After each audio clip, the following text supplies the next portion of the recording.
I'm Dave McComb. I'm the president of Simplification Rentals, and I also own the Birch Ridge, which is an 11-room inn in Killington, Vermont, which is where we're kind of focused and based. I started coming up here to ski a long time ago and eventually ended up with a ski house that became a short-term rental. And my background was in technology, so I was very early into VRBO and Airbnb when they first came out, and renting these houses as short-term rentals, and kind of always saw that as the hobby business. Well, the technology was the business. But over time, the rentals turned into more than one rental and a couple rentals. And then I was like, okay, well, the hobby is the technology business, and the business is the short-term rentals. And so from the short-term rentals, we started doing property management. And currently we're at about 55 short-term rentals. But in the course of doing the short-term rentals, we've seen, changes in technology, changes in regulation. A lot of things have come into play. So what 2 years ago, an inn became available up here, went on the market. It's an 11-room inn. It was run by a couple, Bill and Mary, who'd been doing it for 27 years, and they were ready to retire. And it had a lot of potential. So I saw that as an opportunity to take what I'd been doing on the short-term rental side and bring it into an inn, right on the main road of Killington, 5 minutes to skiing. It's got a beautiful covered bridge going up to it. It's 2 A-frames, and we did renovations and upgraded some things.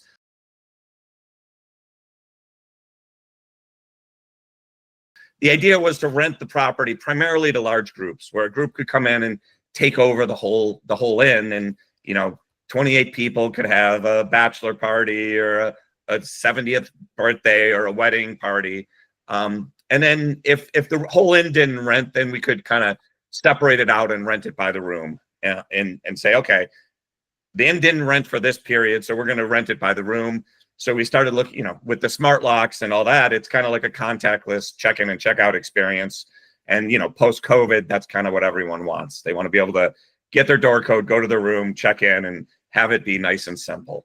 And that's proven to work very well for us throughout the year. It's a very unique property. You get people who are there for, they're either here to mountain bike in the summer, they're here to see foliage in the winter, or they're skiing, or foliage in the fall and skiing in the winter. And so, you have people with very common interests who come here, outdoorsy, nature enthusiasts, sports enthusiasts. So there's been a really good vibe, and it's worked out, very well for us.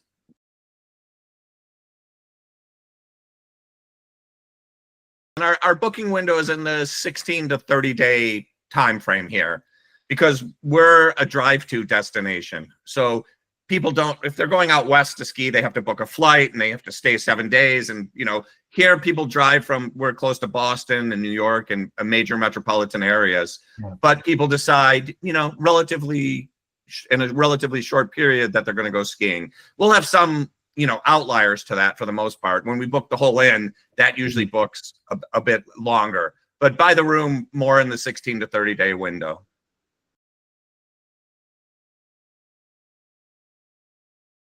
Seasonality is huge here. Our winter rates are much different than our summer rates. We have a lot more demand in the winter than we do in the summer, and so we try to capture all of that within reason. But seasonality it's kind of crazy here, because that mid-December to mid-March is peak booking period. April, May, June, there's almost nothing in the whole town. Restaurants close for a couple months and business is shut down. There's just no business. We call it mud season.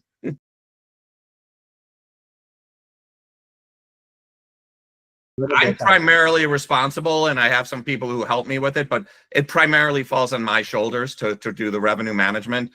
I've been in the market for a long time, so I know a bit about our seasonality. Yeah. But it's tricky, because you're always trying to gauge, the best rates versus, occupancy, right? I mean, that's a key factor. What's the price the market could bear? What's the fair price for the guest? And how, and how does that change over time? When I was doing it on my own, you would think that, as we got closer to the weekend, I better start slashing my prices, right? I'm like, oh, I got to get booked.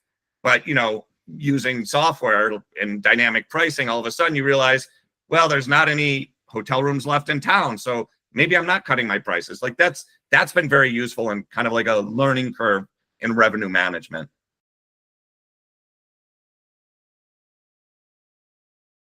I'd go to websites of competitors' sites and I'd look at what they're charging. And then I'd go over here and I'd look at Airbnb, what's a house getting? And I'd have spreadsheets and, I'd try to figure out where I should be priced, right?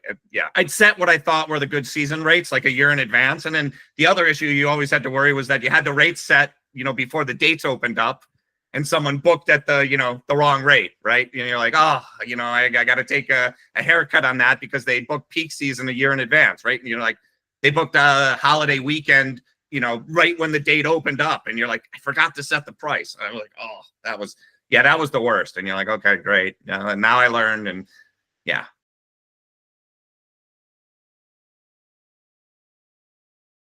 It's interesting because I've been using it already for the short-term rentals. So we started using it, immediately. We did set it up a little different in that we switched from being modeling it on a short-term rental to using the feature where you can model it on hotel occupancy. Yeah. And I think that was much more accurate for the market and for what we were looking to do. So, in PriceLabs, we set, we don't want to look at short-term rentals as much for our pricing. We want to look at hotels. Like that's kind of where we wanted to be. And that's been great. It's been nice to be able to set our rates comparable to other properties of the same quality level here. And then, obviously setting minimum length of stays and, not allowing Saturday check-ins since we're a drive-in market. Those are critical factors for us. Our weekend is that Friday to Sunday or Thursday to Sunday or, long weekends, but not a Saturday arrival. And then being able to change, which nights are considered weekend nights for pricing. Yes. That's been a big factor as well. That's really helped out a lot. I can group all my properties together and then I can look at occupancy across all 11 rooms. And then use that occupancy across all the rooms for the pricing model. Should it go up? Should it go down? What's the discount? How am I filling my gap nights? Those are all big factors.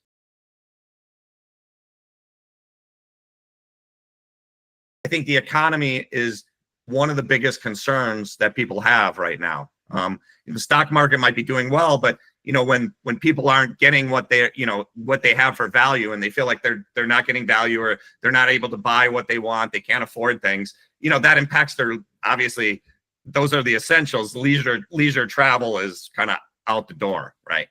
And skiing is a very expensive sport. In addition to the lodging, there's lift tickets or ski rentals, there's travel, there's food, economics are a big factor. And so, we'll see what our new presidential election brings. AI is something we use to a small degree right now. We use it kind of, for property descriptions. We use it for customer service a bit. We're playing with it. It's okay. It takes away some of the personal approach, the personal touch. So we use it as a tool, but we're not really fully using it. We'll see kind of how AI develops in the hospitality space. It's interesting. Smart devices, smart thermostats, smart cameras, those kind of things. We'll see how those go. Smart TVs with, more guest-centric features. That's a big thing we're looking at. How can we welcome the guests on the screen and have a whole check-in process and things like that? So hotels have been doing it, large chains have been doing it for a long time, but now it's kind of trickling out into smaller properties are able to do the same.